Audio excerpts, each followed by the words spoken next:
गीना foul को कौन सी diet देनी चाहिए, लेकिन आपको कहीं पे ये नजर नहीं आया होगा कि गीना फाउल को क्या नहीं देना चाहिए। बिस्मिल्लाहिर्रहमानिर्रहीम। मेरे देश व प्रदेश से देखने वाले तमाम तर बहन भाइयों को अस्सलाम वालेकुम।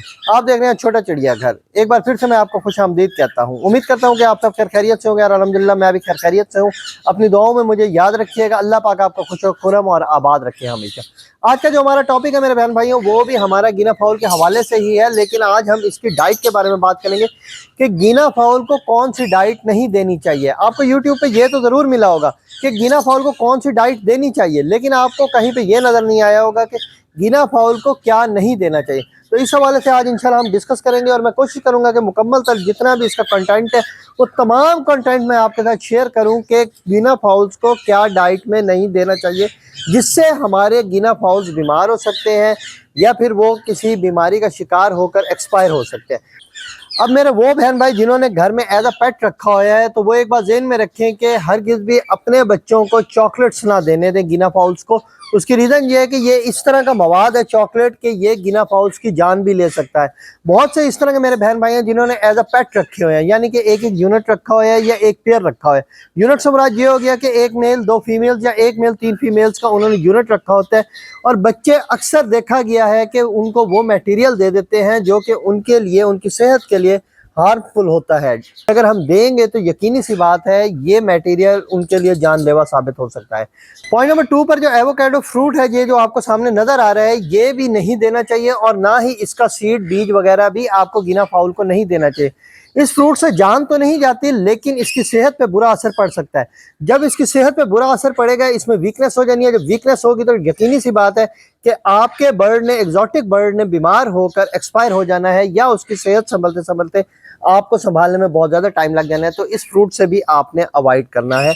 ये एवोकाडो फ्रूट बिल्कुल भी नहीं देना और ना ही इसका सीड वगैरह आपने इसको देना है गीना फाउल को। पॉइंट नंबर 3 पर इनको कैफीन वगैरह नहीं देनी चाहिए, जैसे कि चाय हो गई या कॉफ़ी वगैरह हो गई।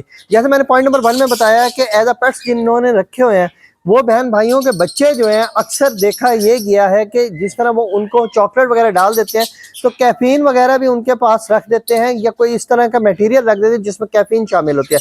यानी कि पानी में उनके कॉफ़ी मिला दी या उनके पानी में पत्ती वगैरह मिलाकर और उनको पिला दी, या पानी में चाय वगैरह डालकर उनको दे देते हैं, जो उनके नर्वस सिस्टम को ख़राब कर देता है गीना फाउल के। और गीना फाउल के नर्वस सिस्टम ख़राब होने की वजह से वो बीमार पड़ सकता है। पॉइंट नंबर 4 पर मैं अपने बहन भाइयों को बताता चलूँ कि बहुत से मेरे बहन भाई इस तरह के हैं कि जो सॉल्ट स्टोन रख देते हैं गीना फाउल्स या एक्जॉटिक पैरट्स या एक्जॉटिक बर्ड्स वगैरह के लिए। बेहतर है रखें आप, कोई इशू नहीं है, लेकिन उसकी मिकदार इस तरह की नहीं होनी चाहिए कि मुसलसल उनके पास रखा रहे। एक टाइम के लिए रखें, उसके बाद उसको वहाँ से हटा दें उस जगह से, क्योंकि उसकी रीज़न ये है कि ज़्यादा मिकदार में अगर इनको सॉल्ट मिलता रह गया, नमक ये खाते रह गए, तो यकीनन इनके लिए बुरा असर हो सकता है। वो इनकी किडनी फेलियर का भी बायस बन सकती है और इनके हार्ट के लिए भी इशू हो सकता है। पॉइंट नंबर 5 पर हम बात करेंगे कि बहुत से मेरे बहन भाई इस तरह के हैं कि जो इनको सब्जियां देते हैं, कुक्ड कर पका कर देते हैं। आपने अंडर कुक्ड जो सब्जियां हैं इनको नहीं देनी, और ना ही आपने इनको रॉ किडनी बीन्स वगैरह देने हैं जिनमें टॉक्सिन्स बहुत ज़्यादा होता है, जो इनकी सेहत पर बुरा असर डालते हैं और सेहत पर बुरा असर डालते हुए इनको एक्सपायरी की तरफ ले जाते हैं। तो आपने ये भी एहतियात करनी है कि एक तो इस तरह की डाइट नहीं देनी, दूसरा आपने ये ज़रूर एहतियात करनी है कि आपने इनको पुराना फूड नहीं देना। मैं अपने आखिरी पॉइंट की बात करूंगा और आपने ये पॉइंट ज़हन में रखते हुए कोशिश करनी है कि इस तरह की डाइट आपने बिल्कुल नहीं देनी। अगर आप देंगे इस डाइट को, आपके बर्ड के सेल्स जो हैं वो वीक हो जाएंगे। जब सेल्स वीक होंगे तो आप इसकी बीमारी को डायग्नोस नहीं कर सकेंगे। जब तक आप डायग्नोस नहीं करेंगे तो यकीनी सी बात है सेल्स वीक होते हुए आपके बर्ड ने वीक हो जाना है और एक्सपायर हो जाएगा।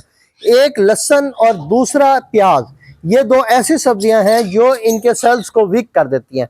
अगर आप ये सब्जियां दे देंगे तो आप ज़हन में रखें कि आपके एग्जॉटिक बर्ड यानी कि गीना फाउल, चरक, चकोर, चाइनीज हैन, हेलमेट बर्ड, ये बीमार हो जाएगा। और जिस टाइम पे ये बीमार होगा, इसके सेल्स वीक होंगे, तो डेफिनेटली सी बात है आपके बर्ड ने वीक हो जाना है। और जिस टाइम ये वीक होगा तो उसके बाद ये एक्सपायरी की तरफ चला जाएगा। तो आपने कोशिश करनी है कि आपने हरगिज़ भी अपने बर्ड को ये वाली डाइट नहीं देनी।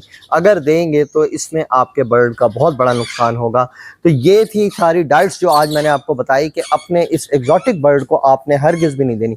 अगर देंगे तो आपका बर्ड बीमार भी हो सकता है और मौत की तरफ भी जा सकता है। तो आपने कोशिश करनी है खुद भी और अपने बच्चों को भी इस तरह की डाइट किसी सूरत भी अपने बर्ड्स को नहीं देनी। ये था आज का हमारा इंफॉर्मेटिव टॉपिक। उम्मीद करता हूँ हूँ कि आपको ये टॉपिक पसंद आया होगा। अगर पसंद आया तो लाइक करें, सब्सक्राइब करें, शेयर करें। फिर मिलेंगे एक नेक्स्ट इंफॉर्मेटिव वीडियो के साथ। Thank you very much. Allah Hafiz.